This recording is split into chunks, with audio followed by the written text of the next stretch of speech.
మనోరంజని Telugu times news. Bhainsa మండలంలోని సిద్దూరు గ్రామంలో అగ్ని ప్రమాదం కలకలం రేపింది. నిన్న రాత్రి సుమారు 11:20 సమయంలో గ్రామానికి సమీపంలోని గుట్ట ప్రాంతంలో అకస్మాత్తుగా మంటలు చెలరేగాయి. మంటలను గమనించిన స్థానికులు వెంటనే స్పందించి సర్పంచ్ మాలిపు దుర్పతిబాయికి సమాచారం అందించారు. సంఘటనా స్థలానికి సర్పంచ్, ఉప సర్పంచ్ అవినాష్, వార్డు సభ్యులు ఆకాష్ భూషణ్ చేరుకుని పరిస్థితిని పరిశీలించారు.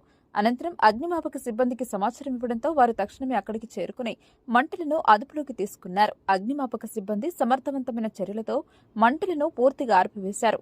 ఈ సమయంలో గ్రామ యువకులు ధైర్యంగా ముందుకు వచ్చి అగ్ని ఆర్పే పనిలో కీలకంగా సహకరించారు. స్థానికుల అప్రమత్తత, అగ్నిమాపక సిబ్బంది వేగవంతమైన స్పందన, యువత సహకారం వల్ల పెద్ద ప్రమాదం త్రుటిలో తప్పింది. అధికారులు ప్రజలను ఎప్పటికప్పుడు అప్రమత్తంగా ఉండాలని సూచించారు. ఇలాంటి ఘటనలు మరలా జరగకుండా ప్రతి ఒక్కరూ జాగ్రత్తగా ఉండాలని విజ్ఞప్తి చేస్తున్నారు.